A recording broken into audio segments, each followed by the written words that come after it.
नमस्कार, IND24 में आप सभी का बहुत बहुत स्वागत है। आपके साथ मैं हूं पल्लवी परिहार। सोशल मीडिया स्पेशल बुलेटिन देख रहे हैं आप। चलिए रुक करेंगे खबरों की ओर, लेकिन इससे पहले नजर डालेंगे सुर्खियों पर। आपको बता दें कि इथोपिया से ओमान के लिए रवाना हुए हैं प्रधानमंत्री नरेंद्र मोदी। वहीं इथोपिया में मिला सम्मान, पीएम ने कहा मुझे ये जो सम्मान मिला है वो मुझे नहीं, भारत को मिला है। वहीं 53 साल के हुए हैं एक्टर जॉन अब्राहम।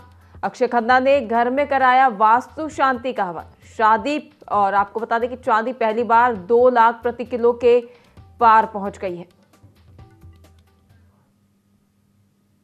चलिए रुक करेंगे अगली खबर की ओर, जहां प्रधानमंत्री नरेंद्र मोदी 16 दिसंबर को इथियोपिया की राजधानी अदीस अबाबा के ऐतिहासिक दौरे पर पहुंचे। ये पिछले 15 साल में किसी भारतीय प्रधानमंत्री की पहली यात्रा थी। इस दौरे को भारत अफ्रीका संबंधों के लिए एक ऐतिहासिक मोड़ माना गया, क्योंकि इथोपिया को कूटनीति का केंद्र मानते हैं। अब वे इस दौरे का समापन करके ओमान के लिए रवाना हो चुके हैं। प्रधानमंत्री नरेंद्र मोदी और इथोपिया के प्रधानमंत्री डॉक्टर अबी अहमद अली के बीच हुई उच्च स्तरीय बातचीत में दोनों देशों ने अपने रिश्तों को औपचारिक रूप से रणनीति साझेदारी का दर्जा दिया। प्रधानमंत्री मोदी को इथोपिया में बेहद गर्मजोशी और व्यक्तिगत अंदाज में स्वागत और विदाई मिली। प्रधानमंत्री अबी अहमद अली खुद उन्हें एयरपोर्ट पर लेने पहुंचे और खुद गाड़ी चलाकर होटल तक छोड़ने गए। जब वे लौटने लगे तो एक बार फिर इथोपियाई पीएम ने ड्राइविंग सीट संभाली और उन्हें प्लेन तक छोड़ने आए। बता दें कि दोनों देशों का सहयोग सिर्फ विकास परियोजनाओं तक सीमित नहीं रहेगा, बल्कि सुरक्षा, तकनीक, व्यापार और आर्थिक मजबूती जैसे अहम क्षेत्रों में भी गहरा होगा। इस साझेदारी का समय बेहद अहम माना जा रहा है। इथोपिया न सिर्फ अफ्रीकी संघ का मुख्यालय है, बल्कि अब ब्रिक्स समूह का भी सदस्य बन चुका है। इस दौरे के जरिए भारत ने खुद को ग्लोबल साउथ के भरोसेमंद साझेदार और संकट के समय पहले मददगार के रूप में मजबूत किया है। भारत की नीति यहाँ किसी मदद देने वाली देश की नहीं, बल्कि बराबरी और साझा मूल्यों पर आधारित साझेदारी की रही। इथोपिया के साथ मजबूत रिश्ते भारत को हॉर्न ऑफ अफ्रीका क्षेत्र में रणनीतिक बढ़त भी देते हैं, जो रेड सी और समुद्री व्यापार के लिहाज से बेहद महत्वपूर्ण है। प्रधानमंत्री नरेंद्र मोदी ने इथोपिया की राजधानी अदीस अबाबा में इथोपिया की संसद के संयुक्त सत्र को संबोधित करते हुए कहा कि कल मुझे ग्रेट ऑनर निशान ऑफ इथोपिया से सम्मानित किया गया। मैं सम्मान को भारत की जनता की ओर से पूरे विनम्र भाव और हाथ जोड़कर स्वीकार करता हूं। प्रधानमंत्री के संबोधन को भारत इथोपिया रिश्तों में ऐतिहासिक पल के तौर पर देखा जा रहा है। इथोपिया से ओमान रवाना हुए पीएम मोदी और जैसा स्वागत वैसी ही उन्हें विदाई मिली है।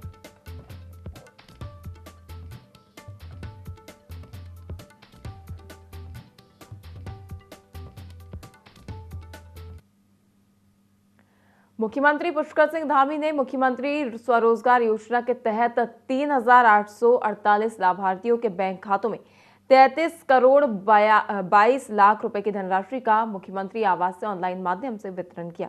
उन्होंने कहा कि राज्य सरकार का संकल्प है कि उत्तराखंड का युवा नौकरी ढूंढने वाला नहीं, बल्कि नौकरी देने वाला बने। उन्होंने कहा कि मुख्यमंत्री स्वरोजगार योजना राज्य की उन प्रमुख योजनाओं में से एक है जिसने वास्तविक रूप से पलायन को रोकने, रिवर्स माइग्रेशन को बढ़ावा देने और स्थानीय स्तर पर रोजगार सृजन करने में महत्वपूर्ण भूमिका निभाई है।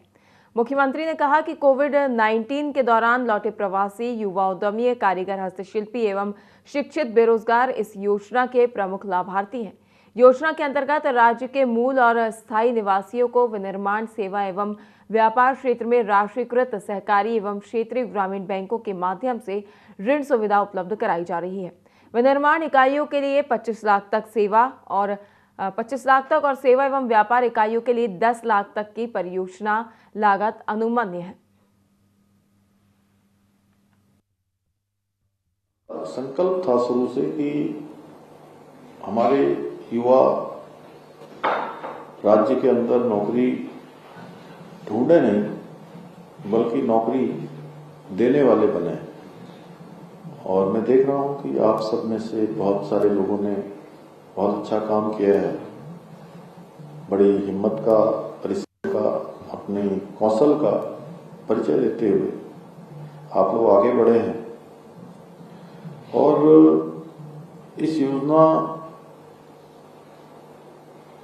के अंतर्गत राज्य के जो हमारे निवासी हैं, मूल निवासी हैं, उनको विनिर्माण के क्षेत्र में, सेवा के क्षेत्र में, व्यापार के क्षेत्र में राष्ट्रीयकृत बैंकों से, सहकारी और क्षेत्रीय ग्रामीण बैंकों के माध्यम से ऋण सुविधा उपलब्ध कराई जा रही है और विनिर्माण इकाइयों के लिए 25 लाख तक और सेवाएं एवं व्यापार इकाइयों हेतु 10 लाख तक की इसमें ऋण का प्रावधान है इन योजनाओं के लिए।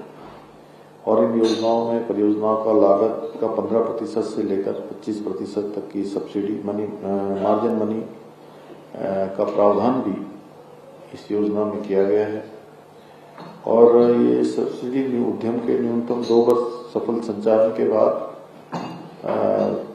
ऋण खाते में समायोजित की जाती है, जिसका उद्देश्य है कि योजना का लाभ केवल गंभीर और जो बहुत गंभीरता से कामों को आगे बढ़ा रहे हैं, अपने उद्यम को आगे बढ़ा रहे हैं और लंबे समय तक काम करना चाहते हैं, यानी कि केवल ऋण लेने के लिए, सब्सिडी लेने के लिए योजना को प्रारंभ न करें।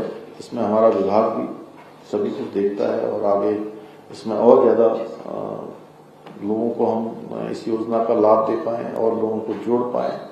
और योजनाओं का लाभ देना भी एक विषय है, लेकिन साथ साथ में हम चाहेंगे कि हमारे जिला उद्योग केंद्र के लोग, हमारे राज्य के स्तर पर सिडकुल के अंदर काम करने वाले, उद्योग विभाग में काम करने वाले सभी अधिकारीगण भी जो हमारे उत्तरदायी जिनके पास है, जिनके पास जिम्मेदारियां हैं, वो इस बात की चिंता अवश्य करें कि केवल ऋण देना, काम शुरू करवा देना मात्र पर्याप्त नहीं है।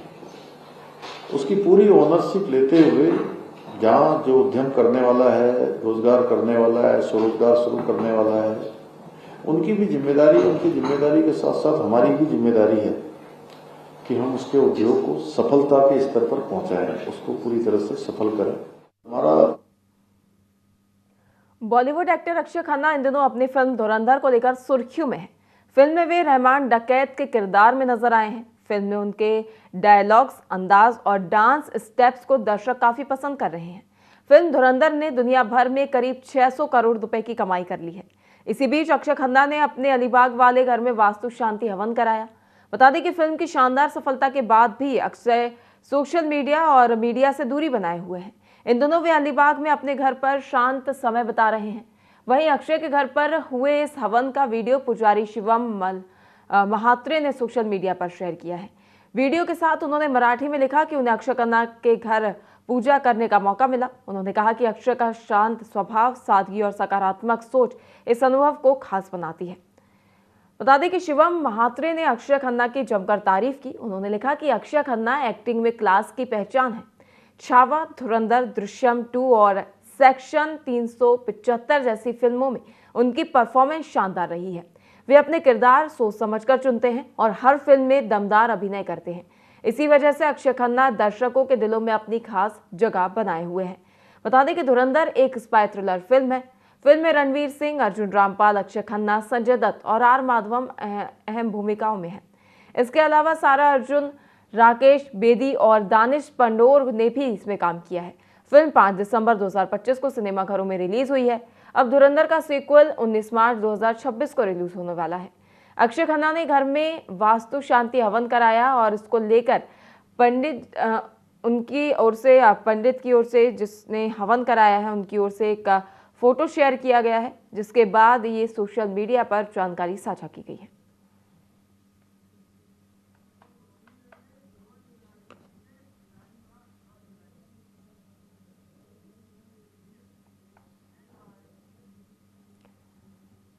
बॉलीवुड एक्टर जॉन अब्राहम आज 53 साल के हो गए हैं। अपनी फिटनेस के वजह से हमेशा चर्चा में रहने वाले एक्टर ने अपनी करियर की शुरुआत मॉडलिंग से की थी। 2 दशक से लंबे एक्टिंग करियर में जॉन ने कई सुपरहिट फिल्में दी हैं। साल 2004 में रिलीज हुई फिल्म धूम से जॉन को असली सफलता मिली और फिल्म एक ट्रेंड सेटर फिल्म की श्रेणी में आ गई। इसके बाद 2005 में आई कॉमेडी फिल्म गरम मसाला में जॉन ने अपनी एक्टिंग से सभी को चौंका दिया। 2007 में आई फिल्म गोल एक स्पोर्ट ड्रामा है जो फुटबॉल पर आधारित फिल्म है। फिल्म में क्लब फुटबॉल से लेकर नेशनल लेवल तक के फुटबॉल खेल को दर्शाया गया है। फिल्म में जॉन अब्राहम ने फुटबॉल प्लेयर सनी भसीन का किरदार निभाया। जॉन अब्राहम असल जिंदगी में भी काफी अच्छी फुटबॉल खेलते हैं, इसलिए ये किरदार उनके दिल के काफी करीब बताया जाता है। 2008 में जॉन अब्राहम की फिल्म दोस्ताना में भी जॉन को काफी सराहना मिली और उनके किरदार को काफी सराहा गया। फिल्म में अभिषेक बच्चन और जॉन अब्राहम समलैंगिक कपल होने का नाटक करते हैं। फिल्म में जॉन अब्राहम की बॉडी और लुक्स की काफी चर्चा में रही। यह फिल्म उनके करियर की अहम फिल्मों में शामिल है। साल 2013 में आई फिल्म मद्रास कैफे सच्ची घटनाओं पर आधारित फिल्म है। शुजित सरकार के निर्देशन में बनी इस फिल्म में जॉन अब्राहम ने भारतीय खुफिया जासूस विक्रम सिंह की भूमिका में नजर आए हैं। 1980 और 1990 के दशक में शुरुआत में श्रीलंका के गृह युद्ध और भारतीय हस्तक्षेप से प्रेरित इस फिल्म में पूर्व प्रधानमंत्री राजीव गांधी की हत्या और उसकी जांच को दिखाया गया है। फिल्म में जॉन के एक्टिंग की जमकर सराहना हुई थी। बता दें कि 2018 में दिल्ली के बाटला हाउस में हुए एनकाउंटर पर आधारित फिल्म बाटला हाउस में जॉन अब्राहम ने एसीपी संजय कुमार की भूमिका निभाई है। तो वहीं मार्च 2025 में द डिप्लोमेट मूवी में डिप्लोमेट के रोल में वे नजर आ चुके हैं। चाहे कॉमेडी फिल्म हो या देश प्रेम पर आधारित फिल्म, हर फिल्म में जॉन ने अपनी बेबाक एक्टिंग से फैंस के दिल में जगह बनाई है। जॉन अब्राहम के फिटनेस मंत्र की बात करें तो जॉन अच्छा वर्कआउट, अच्छा खाना और अच्छी नींद को अपनी फिटनेस का राज मानते हैं। फिटनेस जॉन की लाइफ का एक अहम हिस्सा है और वे कभी जिम मिस नहीं करते। उनका मानना है कि शारीरिक रूप से फिट रहने के लिए मानसिक रूप से भी मजबूत और अनुशासित होना जरूरी है। उनके जन्मदिन पर फैंस उन्हें अलग अलग तरह से शुभकामनाएं दे रहे हैं।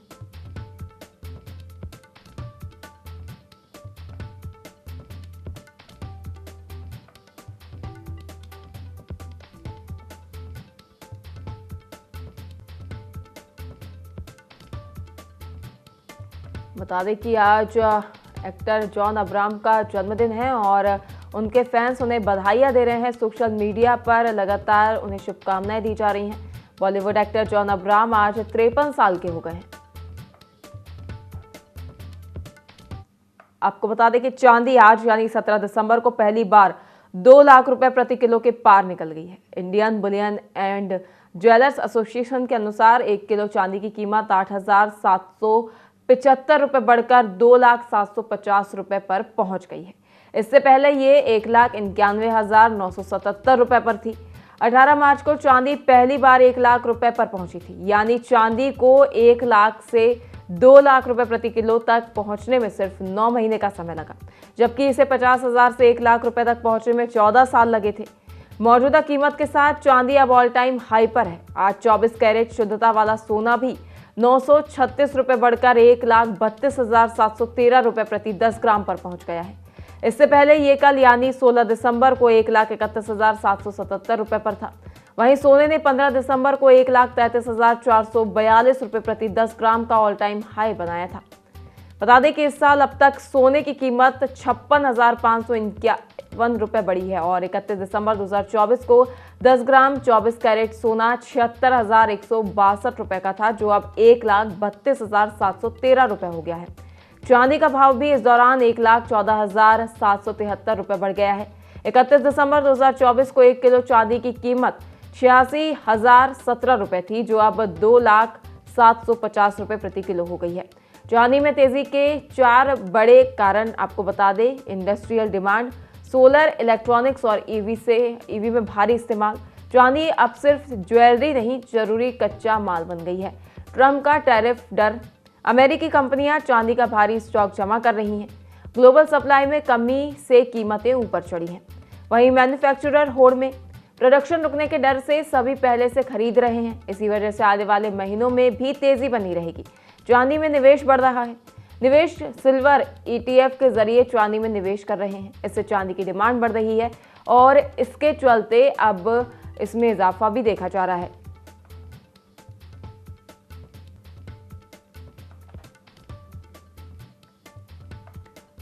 चांदी आज यानी 17 दिसंबर को पहली बार 2 लाख रुपए प्रति किलो के पार पहुंच गई है। आपको बता दें कि ऑल टाइम हाई पर है चांदी। Indian Boolean and jewellers association के अनुसार 1 किलो चांदी की कीमत 8,775 रुपए बढ़कर 2,750 रुपए पर पहुंच गई है। इससे पहले ये 1,91,977 रुपए पर थी।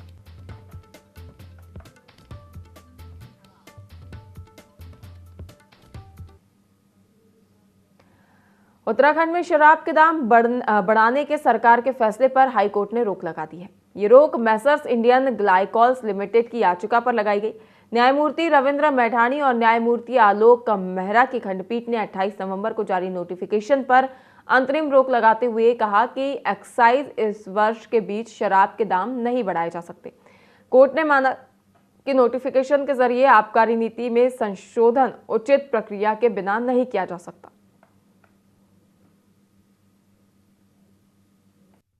उसके रिलेटेड एक नोटिफिकेशन निकाला था, उसके रेट्स से रिलेटेड उसको चैलेंज किया था कि एक्साइज ईयर के बीच में आप इस तरह से रेट चेंज नहीं कर सकते हैं जिसकी वजह से कि दामों में बहुत ज़्यादा बढ़ोतरी हो जाती। उस चीज़ को कोर्ट ने अप्रिशिएट किया और देखा कि इस तरह का नोटिफिकेशन निकाल के आप रूल्स में अमेंडमेंट नहीं कर सकते हैं और उस नोटिफिकेशन को आज माननीय न्यायालय ने स्टे किया। अगर ये नोटिफिकेशन स्टे नहीं होता तो शराब के दामों में बहुत ज़्यादा बढ़ोतरी होती, पर अब वो दाम नहीं बढ़ेंगे, दाम जितने हैं वैसे ही रहेंगे। ये 28/11/2025 का नोटिफिकेशन था जिसके द्वारा एक फॉर्मूला है जिससे कि दाम निकाले जाते हैं, उस फॉर्मूले में चेंज कर दिया गया था और उस चेंज की वजह से यहाँ पे दामों में बहुत ज़्यादा बढ़ोतरी होती। पिटिशनर की भी यही प्रेयर थी कि ये नोटिफिकेशन गलत है और मिड एक्साइज ईयर में नहीं किया जा सकता है। पिटिशनर एक कंपनी है, मैन्युफैक्चरर।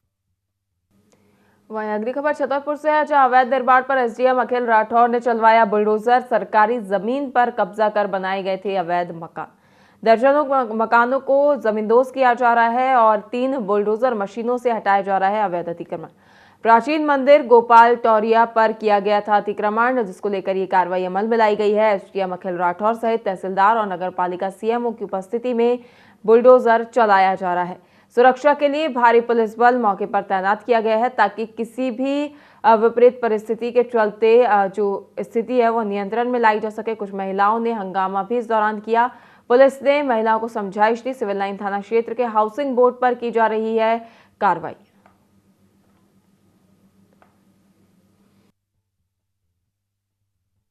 रियासतकालीन छतरपुर की धरोहर है गोपाल टोरिया, जहाँ पर एक पुराना मंदिर है, पर चूंकि वो वर्तमान में थोड़ी जीर्ण स्थिति में पहुंच चुका है क्योंकि वहां तक पहुंच का कोई मार्ग नहीं है और उसके मार्ग पर अतिक्रमण हो चुका था। इसको चिन्हित किया गया है और लगभग 20 के आसपास मकानों को आंशिक रूप से उनको हटाकर और मार्ग का चौड़ीकरण कराया जा रहा है। खबर जबलपुर से है, जहां खनन कारोबारियों पर इनकम टैक्स की बड़ी कार्रवाई देखने को मिली है। जबलपुर और कटनी के व्यापारियों के ठिकानों पर इनकम टैक्स की रेड। टैक्स आपको बता दें कि टैक्स चोरी के मामले में ये कार्रवाई अमल में लाई गई है। सिविल लाइन स्थित ऑफिस पर इनकम टैक्स के कर्मचारी लगातार दस्तावेजों की जांच कर रहे हैं।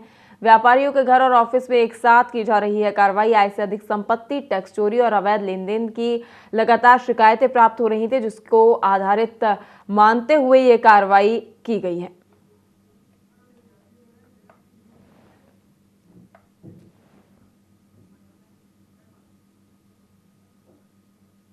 खबर नीमच से है, जहां जावा थाना क्षेत्र के सुवाखेड़ा गांव में हंगामा मच गया। जमीन विवाद से परेशान युवक बीएसएनएल टावर पर चढ़ गया। जमीन रजिस्ट्री में कथित फ्रॉड से बताया जा रहा परेशान। घटना से गांव में फैली अफरा तफरी। सूचना मिलते ही मौके पर पहुंची पुलिस और पुलिस ने समझाइश देकर युवक को सुरक्षित नीचे उतारने का प्रयास किया।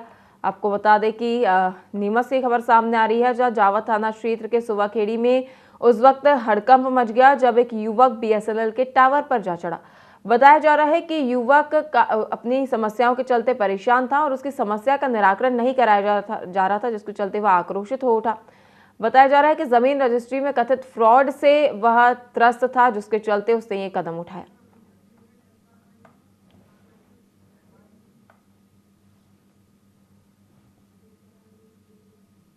उमरिया में तेज रफ्तार का कहर देखने को मिला है, जहां तेज रफ्तार कार अनियंत्रित होकर पलट गई। हादसे में कार सवार 3 युवकों की मौके पर ही दर्दनाक मौत हो गई। वहीं 2 युवक गंभीर रूप से घायल बताए जा रहे हैं। घायलों का जिला चिकित्सालय में उपचार जारी है। घटना उमरिया ताला सड़क मार्ग के खैरा मोड़ की बताई जा रही है। सिविल लाइन चौकी पुलिस मामले की जांच पड़ताल में जुटी हुई है।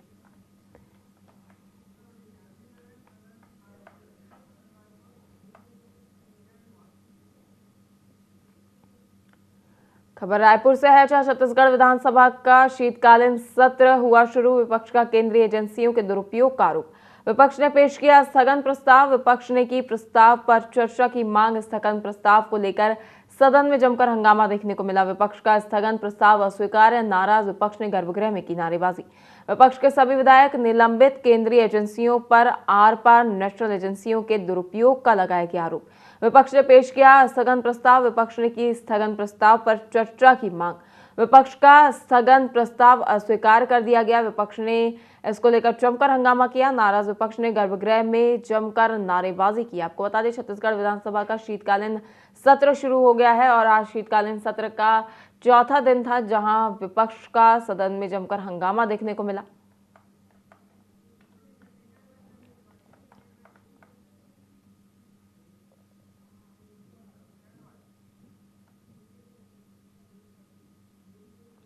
भारत और साउथ अफ्रीका के बीच खेली जा रही 5 मैचों की T20 सीरीज का चौथा मुकाबला आज लखनऊ में खेला जाएगा।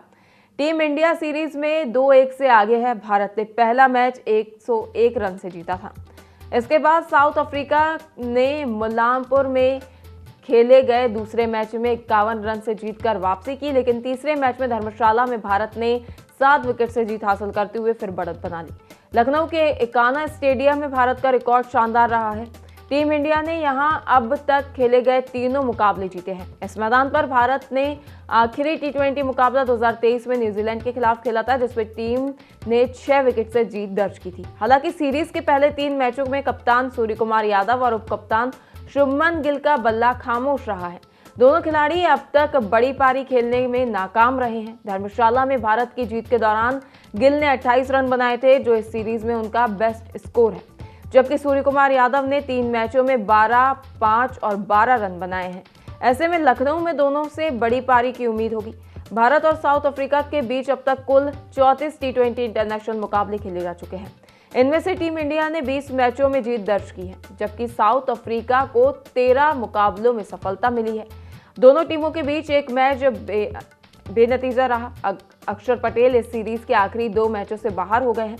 बीमारी के चलते वे तीसरा T20 मुकाबला भी नहीं खेल पाए थे। बीसीसीआई ने उनकी जगह left arm spin allrounder Shahbaz Ahmed को स्क्वाड में शामिल किया है। इस सीरीज में भारत की ओर से तिलक वर्मा सबसे सफल बल्लेबाज रहे हैं। उन्होंने 3 मैचों में 114 रन बनाए हैं और स्ट्राइक रेट 114.0 का रहा है। इस दौरान तिलक ने एक अर्धशतक भी लगाया है। गेंदबाजी में वरुण चक्रवर्ती ने शानदार प्रदर्शन किया है। उन्होंने 3 मैचों में 6 विकेट झटके हैं।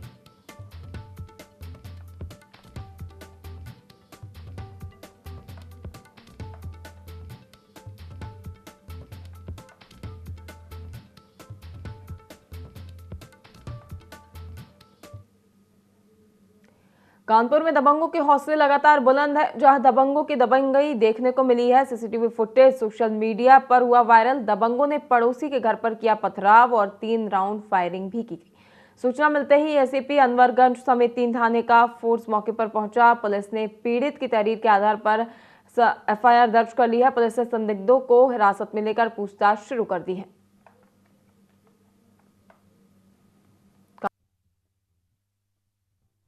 बसंत लाल हाथे में गोली चलने की सूचना पर तत्काल मौके पर थाना पुलिस पहुंची। इसमें 3 फायर की बात प्रकाश में आई है और जो वादी हैं इसमें नरेश, उनके द्वारा बताया गया है कि इनके हाथे में रहने वाला आयुष है और इसके साथियों के द्वारा ये घटना कारित की गई। इस संबंध में कुछ लोगों को थाने लाकर पूछताछ की जा रही है। अभियोग पंजीकृत किया जा रहा है। अग्रिम विधिक कार्रवाई की जाएगी। देवभूमि हरिद्वार में सीजन का पहला घना कोहरा छाया, जिससे ठंड में इजाफा हो गया।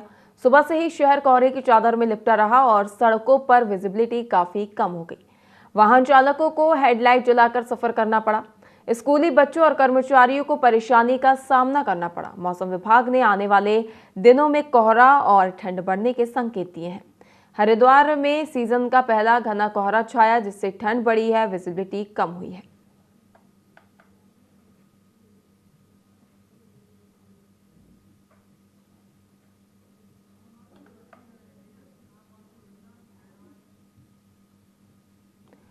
चलिए बढ़ेंगे अगली खबर की ओर। ऋषिकेश से खबर सामने आ रही है, जहां पर एक कार दुर्घटना हो गई। आपको बता दें कि ऋषिकेश हरिद्वार मार्ग पर देर रात हाईवे पर ट्रक और कार की आमने सामने से जोरदार टक्कर हुई है, जिसमें कार के परखच्चे उड़ गए। हादसे में 4 लोगों की मौत हुई है। वहीं सूचना मिलते ही पुलिस तुरंत मौके पर पहुंची और राहत टीमों ने शवों को कब्जे में लेकर पोस्टमार्टम के लिए भेज दिया है। कुछ देर यातायात प्रभावित रहा, जिसे पुलिस ने संभाल लिया है। हादसे के कारणों और मृतकों की जांच पहचान की जा रही है।